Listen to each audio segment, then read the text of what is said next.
Es importante entender, hermanos, lo que Jesucristo quiso decir cuando habla de estos tropiezos.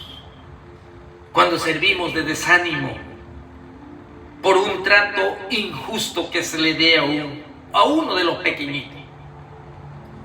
Una imprudencia ante un débil en la fe. Por ejemplo, allá en Romanos 14, que no, aquí lo tengo, en Romanos 14, 13, habla de los débiles de la fe, donde habla de las comidas y de las bebidas que estaban escritos en el Antiguo Testamento.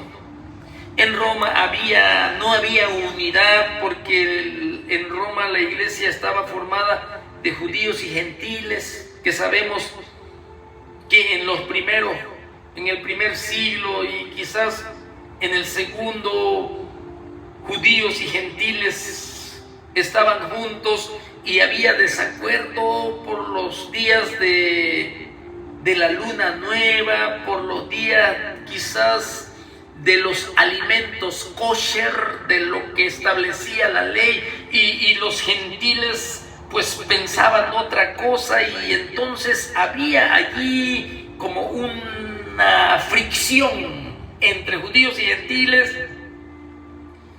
Y Pablo les escribe a los hermanos para buscar la unidad. Le dice: así que ya no nos juzguemos más los unos a los otros, hablando de lo que ya dije, sino más bien decidid no poner tropiezo u ocasión de caer al hermano, al débil en la fe. Porque habla también de la comida sacrificada a los ídolos. Si tú tienes un crecimiento amplio, si se sacrificó a los ídolos esa carne que es vendida en la carnicería, Pablo recomienda: tú no preguntes su procedencia, cómpralo, cocínalo, dale gracias al Señor que santifica todo. Por motivo de conciencia no pregunte, pero si hay un hermano débil que sabe la procedencia de esa carne y él es débil, ¿sí?, y con tu conducta no disciernes, ¿sí?, no tienes la capacidad de discernir que puedes hacer caer a tu hermano débil y lo haces, entonces es como ocasión de poner tropiezo, que no te importe y que haga caer al débil de la fe, al hermano. También habla sobre eso, sobre tropiezos, de esa clase de tropiezos, ¿sí? La palabra tropiezo, hermanos, nosotros sabemos que la Septuaginta, sí, la Septuaginta, que viene siendo, por decir así, aquella transcripción del hebreo al griego que se hizo antes de Jesucristo. Esa es conocida como la Septuaginta. 72 eruditos que pues lo tenemos o lo tuvieron en el tiempo de Jesucristo, esa Biblia, la Septuaginta, en el griego, porque cuando Cristo vino a este mundo, lo que más se hablaba era el griego koiné, ¿sí?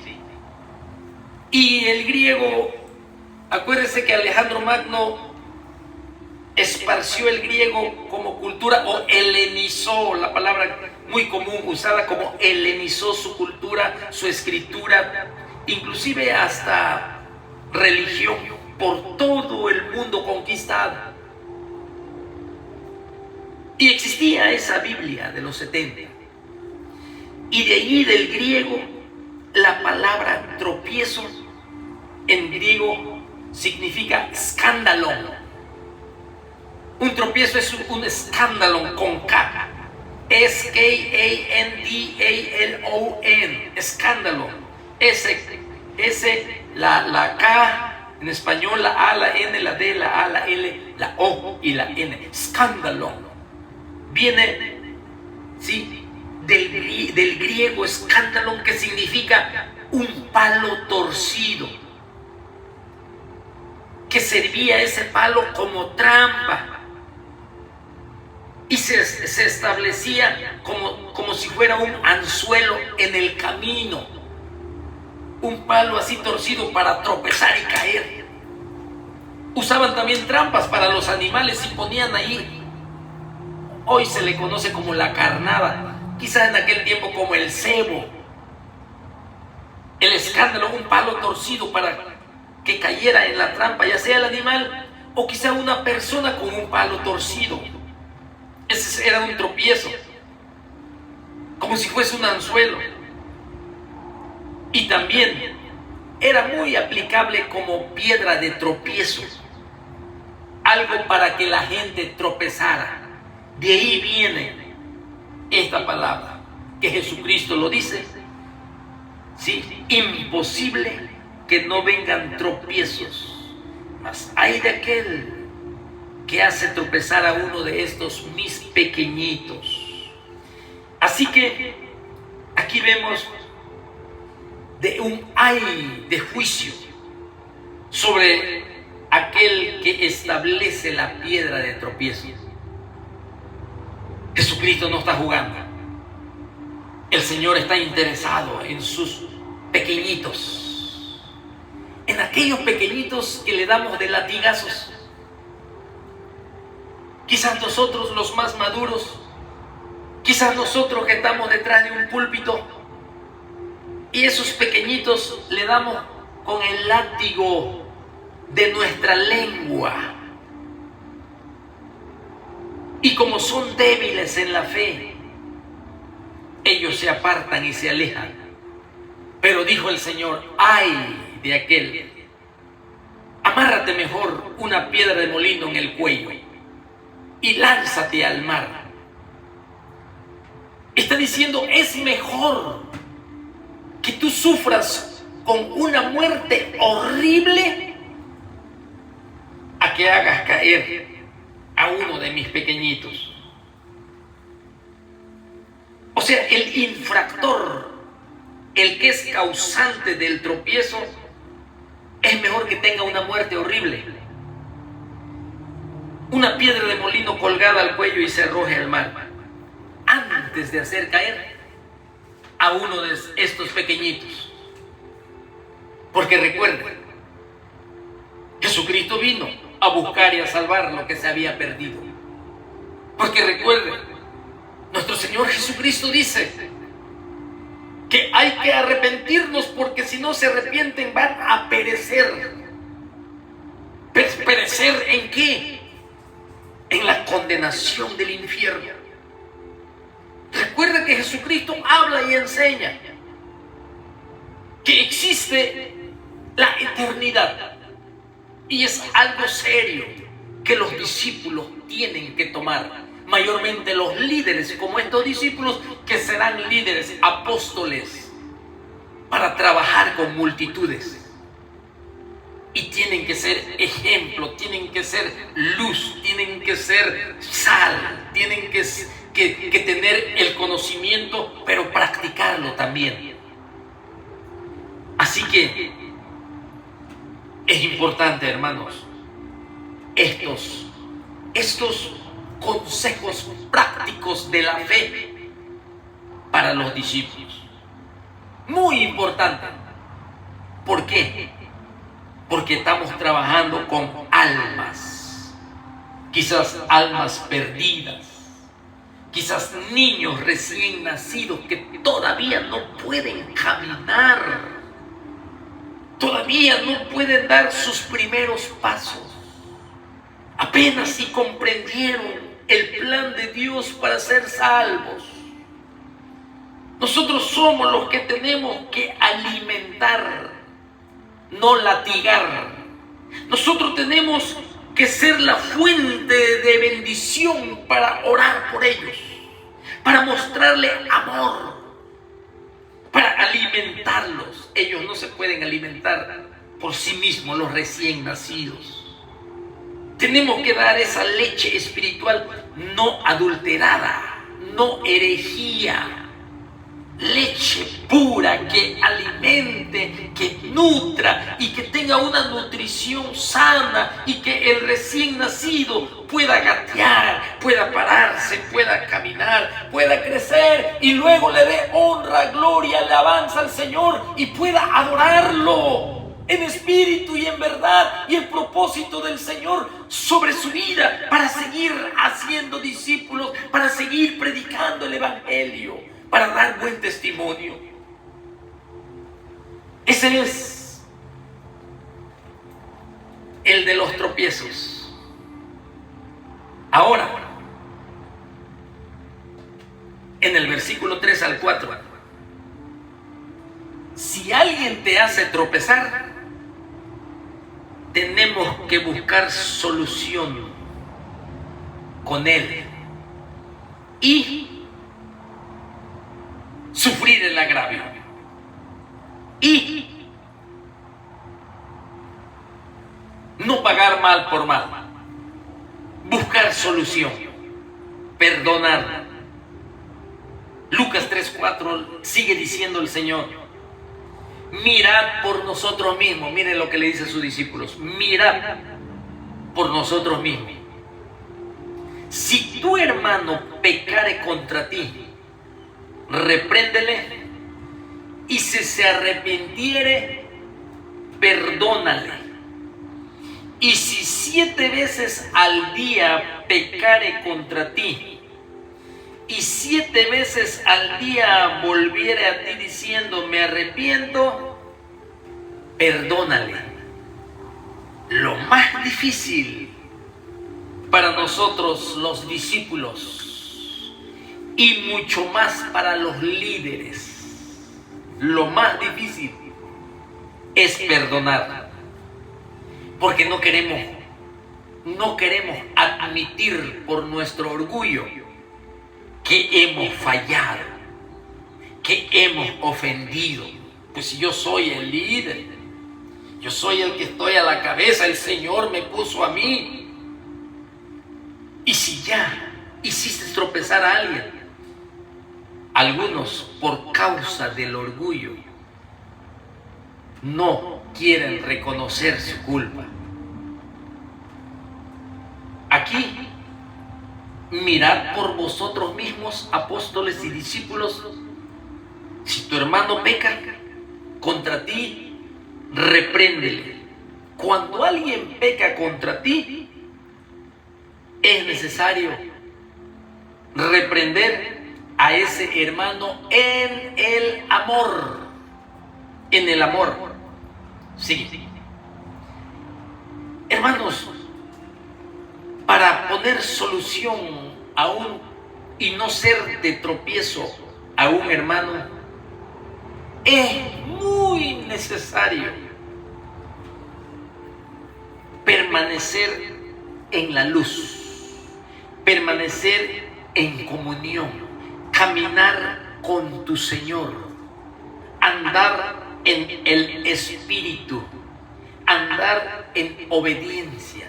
Porque aquí hay un texto, dice allí en primera epístola de Juan, capítulo 2 y el versículo 10, dice: el que ama a su hermano permanece en la luz, y en él no hay tropiezo.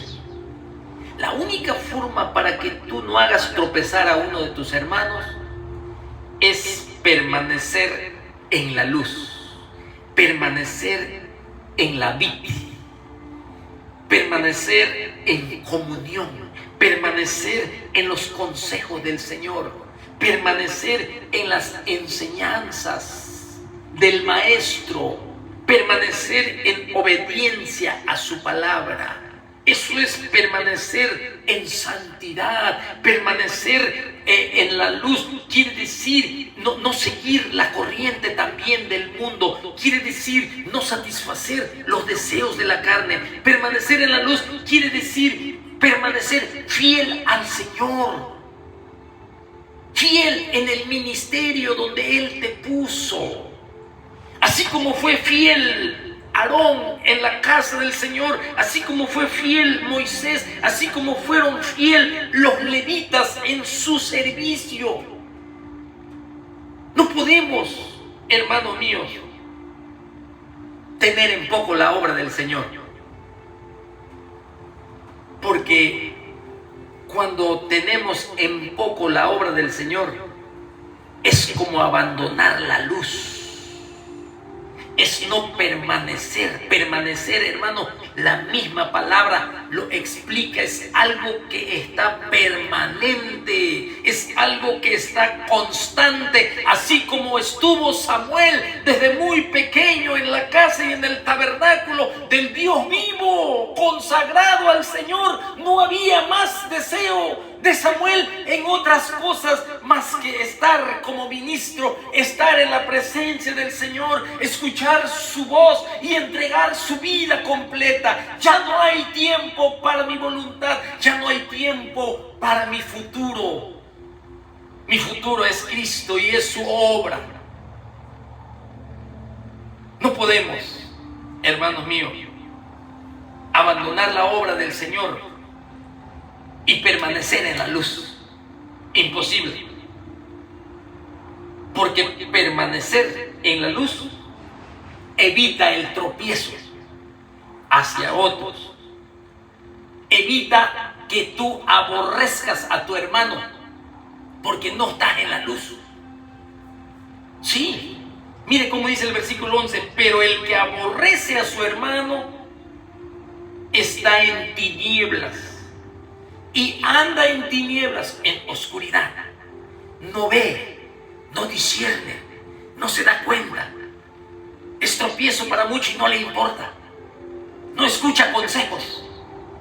No escucha reprensiones, repréndele. No escucha, no entiende. Es soberbio, es altivo, es orgulloso, es mentiroso, es hipócrita.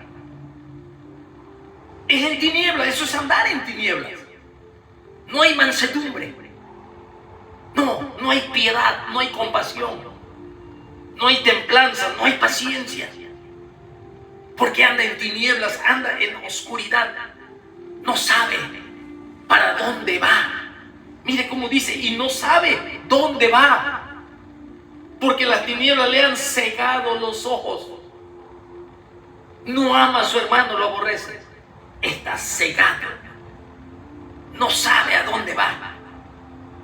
Nunca te habla del cielo, donde aún un peregrino como la iglesia va. Nunca te habla de la condenación del infierno, de donde Dios lo sacó y ahora sabe a dónde va. Porque las tinieblas le han cegado los ojos. Pero el que permanece en la luz, en él no hay tropiezo. Esa es la solución para el tropiezo. La solución para el verbo griego escándalo es el amor. Ese amor que tenemos que guardarlo y cuidarlo como un tesoro precioso. El amor de Dios derramado en nuestros corazones. Ese Espíritu Santo glorioso que ha venido a habitar en nosotros por promesa de nuestro Señor Jesucristo. Le dijo a sus discípulos: os conviene que yo me vaya, os conviene que yo vaya a la cruz del Calvario, os conviene que yo pague el precio, os conviene que yo tome sus pecados, os conviene que yo sea sepultado, os conviene que yo resucite al tercer día y después enviaré el Espíritu Santo, el amor de Dios derramado en nuestros corazones para amar a mi prójimo, para amar la iglesia, para amar a mis hermanos, para amar la obra del Señor, la gran comisión, los siervos del Señor y mucho más que hay por hacer por la causa de lo que Cristo hizo en la cruz del Calvario. Así que aquí está claro, el amor es la regla, hermanos, para no ser de tropiezo. El amor. A ver si tengo aquí. Aquí es parece que es Efesios capítulo 4 y el versículo 2. Dice, Efesios capítulo 4 y versículo 2, dice así: con toda humildad, fíjense, lo contrario al orgullo, con toda humildad, cuando aprendemos de Cristo, aprended de mí, cuando seguimos sus consejos, cuando no nos apartamos de este libro donde nos revela cómo era nuestro Señor Jesucristo y su carácter, y como seguidores tenemos que seguir sus pisadas. Los discípulos, claro, lo dijo Pedro, para que sigáis sus pisadas del Maestro. Y aquí dice, con toda humildad y mansedumbre, soportándonos con paciencia los unos a los otros en amor. El amor, ese amor divino. Hermano, el hombre natural no conoce el verdadero amor. El hombre natural quizás conoce la clase de amor conocido como el eros.